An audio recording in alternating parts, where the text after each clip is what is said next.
Welcome to कुकिंग.com। आज की हमारी रेसिपी है इडली डोसे का आटा। आज मैं आपको बताऊंगी कि इसे कैसे बनाते हैं। इससे जो है हमारी इडली बहुत ही सॉफ्ट बनेगी और डोसे भी बहुत ही क्रिस्पी बनेंगे। तो चलिए देखते हैं इसके इंग्रेडिएंट्स।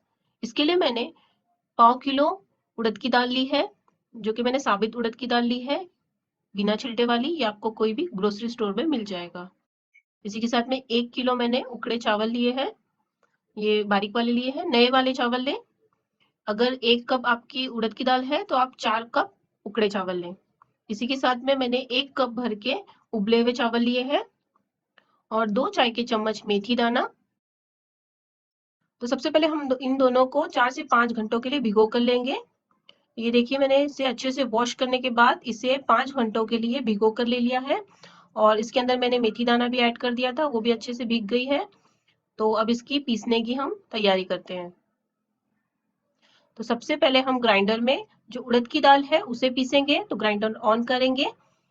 अब इसके अंदर हम उड़द की दाल डाल देंगे थोड़ा थोड़ा करके।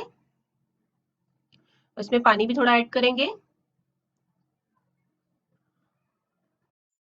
उड़द की दाल है, कम से कम 25 से 30 मिनट इसे ग्राइंड होने के लिए छोड़ेंगे और बीच बीच में आप चेक करते रहे। अगर पानी इसमें कम है तो आप थोड़ा थोड़ा करके पानी ऐड करें। अब ये देखिए 25 मिनट हो गए हैं। मैंने इसे बीच बीच में चेक भी किया था और इसमें पानी कम था तो मैंने पानी भी ऐड किया है। और ये जो हमारा आटा है बिल्कुल रेडी हो गया है, बिल्कुल स्मूथ चाहिए हमें, फाइन पेस्ट। अब इसे हम निकाल लेंगे। ये देखिए, मैंने इसे निकाल लिया है। इसे अभी साइड में रख देंगे। अब जो है हम चावल पीस लेंगे। चावलों को आप आधा आधा करके डालें या फिर उसे एक साथ में डालें। मैंने यहाँ पे पूरा चावल डाला है और इसमें पानी भी ऐड करें। इसके अंदर जो बॉइल्ड राइस है वो भी डाल देंगे। इसे मैंने 10-15 मिनट के लिए भिगो लिया था ताकि ये सॉफ्ट हो जाए। अब इसके अंदर ये चावलों को भी ऐड कर देंगे। तो मैंने ये पूरे चावल डाले हैं। इसके लिए मुझे ये 25 से 30 मिनट लग गए हैं इसे पीसने के लिए। बीच बीच में आप चेक करते रहे। ये देखिए, ये 25 मिनट हो गए मेरे, रेडी है समझो। इसे हम चेक कर लेंगे एक बार। इसमें थोड़ा सा मैं पानी ऐड कर रही हूँ ताकि जो आटा है वो अच्छे से सॉफ्ट हो जाए। चावल है वो हमें हल्का सा दरदरा चाहिए। इडली के लिए दरदरा चावल चाहिए होता है, इससे इडली बहुत ही अच्छी बनती है। इसे फाइन पेस्ट ना करें। ये देखिए, बिल्कुल हमारा जो आटा है वो रेडी हो गया है। तो उड़द की दाल और जो चावल है इन दोनों को मिक्स कर लिया है मैंने एक बड़े बर्तन में।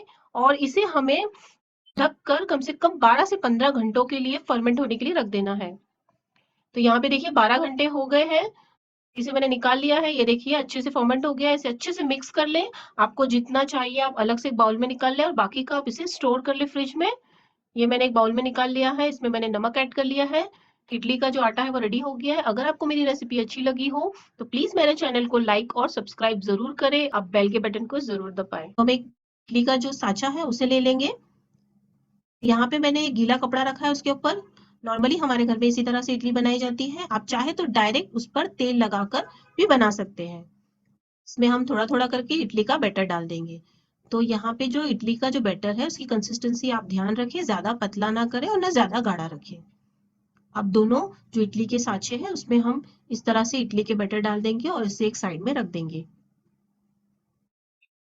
और जो इडली का बर्तन है उसे हम गैस पे रखेंगे और उसमें हम 3 से 4 ग्लास पानी ऐड करेंगे और उसके अंदर इमली या फिर आप उसके अंदर नींबू डाल दें ताकि आपका बर्तन काला ना हो।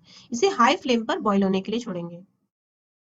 जैसे ही पानी बॉईल होने लगे उसमें इडली के जो दोनों साँचे हैं उसे रख दें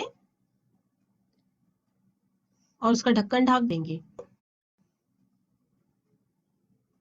और इसे कम से कम 10 से 12 मिनट हमें पकाना है। तो हम 12 मिनट बाद इसे चेक कर लेंगे। इसे हाई फ्लेम पर पकाएं। ये देखिए 12 मिनट हो गए तो चेक कर लेंगे कि हमारी इडली पकी है कि नहीं। इसे 15 मिनट से ज्यादा ओवर कुक ना करें। ये हमारी इडली रेडी हो गई है तो हम इसे एक प्लेट में निकाल लेंगे। तो प्लेट में इसे पलटी कर दें इस तरह से और इस पे हम थोड़ा सा पानी छिड़केंगे ताकि जो इडली का जो कपड़ा है वो आसानी से निकल जाए। ये देखिए कितने अच्छे से हमारी इडली निकल रही है, कितनी अच्छी हमारी इडली बनी है। बहुत ही टेस्टी रेसिपी है, आप इसे जरूर ट्राई करना और कमेंट में जरूर बताना कि आपको ये रेसिपी कैसी लगी।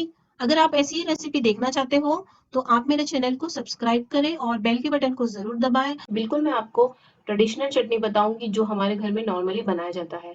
तो चलिए देखते हैं इसके इंग्रेडिएंट्स। इसके लिए हमें चाहिए 3/4 कप कद्दूकस किया हुआ नारियल। यहाँ पर मैंने बड़े साइज के नारियल में से आधा नारियल लिया है। इसी के साथ में 3 खाने की चम्मच भर के मैंने रोस्टेड चना दाल लिया है। नमक अपने टेस्ट के हिसाब से लेंगे। 3 से 4 लहसुन की कलियां, एक शैलेड लिया है मैंने छोटा सा, प्याज और 2 से 3 हरी मिर्चें लेंगे, आधा इंच अदरक का टुकड़ा लेंगे। इन सबको हमें पीस कर लेना है। तो इसके लिए हम एक मिक्सी जार लेंगे, इसमें सारे इंग्रेडिएंट्स ऐड कर देंगे। तो यहाँ पर आपको अगर तीखा ज़्यादा पसंद है तो इसमें मिर्ची जो है वो ज़्यादा ऐड कर लें और अपने ज़रूरत के हिसाब से इसमें पानी ऐड कर लें। तो अब यहाँ पर मैंने सारे इंग्रेडिएंट्स ऐड कर लिए हैं। अब इसे हम बारीक पीस कर ले लेंगे एक बाउल में। यहाँ पर हम तड़का तैयार कर लेते हैं जब तक के। तो यहाँ पर एक पैन ले लिया है मैंने, इसमें 1 खाने का चम्मच तेल गरम कर लेंगे। जैसे ही तेल गर्म हो जाए इसके अंदर 1 चाय का चम्मच राई ऐड कर देंगे। अब राई फूटने लगी है तो गैस की फ्लेम को बंद करेंगे और 8 से 10 कड़ी पत्ते ऐड कर देंगे और यहाँ पर इस तड़के को हम चटनी के ऊपर डाल देंगे। अब यहाँ पर देखिए चटनी मैंने बाउल में निकाल लिया है तो इसके ऊपर मैंने तड़का डाल दिया है। तो ये हमारी जो कोकोनट की चटनी है वो बनकर बिल्कुल रेडी हो गई है। आप इस रेसिपी को जरूर ट्राई कीजिएगा। ये जो कोकोनट की चटनी बहुत ही टेस्टी है। 3 मीडियम साइज के टमाटर लिए मैंने और जो उसके ऊपर की आंख है वो निकाल ली है। और इसी के साथ में हमें चाहिए 2 मीडियम साइज की प्याज मोटे टुकड़ों में कट की हुई, 10 से 12 लहसुन की कलियां, 7 कश्मीरी लाल मिर्चें साबित ली है कलर के लिए, 4 मैंने तीखी वाली साबित लाल मिर्चें ली है। अगर आपको तीखा ज्यादा पसंद है तो आप इसमें और ऐड कर सकते हैं। इसी के साथ में 1 चाय का चम्मच राई ली है मैंने और नमक अपने टेस्ट के हिसाब से लें और तेल चाहिए हमें। सबसे पहले एक पैन में 1 चाय का चम्मच हम तेल ऐड करेंगे और इसके अंदर साबित लाल मिर्च ऐड करेंगे और इसे फूलने तक के भून लेंगे। जैसे फूल जाए इसे निकाल लेंगे। अब इसके अंदर लहसुन और प्याज ऐड कर देंगे। इसमें 1 खाने का चम्मच तेल ऐड करेंगे और इसे भी भून लेंगे। 3 से 4 मिनट इसे भून लेंगे। अब इसे भी हम सॉफ्ट होने के बाद निकाल लेंगे। अब इसके अंदर हमें साबित टमाटर जो है उसे डालना है, इसे भी सॉफ्ट होने तक भुनना है। तो इसके अंदर भी 1 खाने का चम्मच तेल जाएगा। इसे हम ढककर पकाएंगे ताकि अंदर तक के ये सॉफ्ट हो जाए। अभी चेक कर लेंगे और इसकी साइड को चेंज कर देंगे। इसके साइड को पलटते रहेंगे। इससे जो है इसके जूसेस जो है वो अंदर ही रहेंगे। ये भी थोड़ा सॉफ्ट होना बाकी है तो थोड़ी देर और पका लेंगे। ये देखिए पक गया है तो अब हम गैस की फ्लेम ऑफ कर देंगे। सबसे पहले हम लाल मिर्ची और प्याज को पीस कर ले लेंगे। तो हम मिक्सी जार में लाल मिर्ची डालेंगे और इसे बारीक पहला पीस कर लेंगे। ये देखिए अच्छे से बारीक हो गया है। तो अब इसके अंदर जो प्याज और लहसुन है उसे ऐड कर देंगे।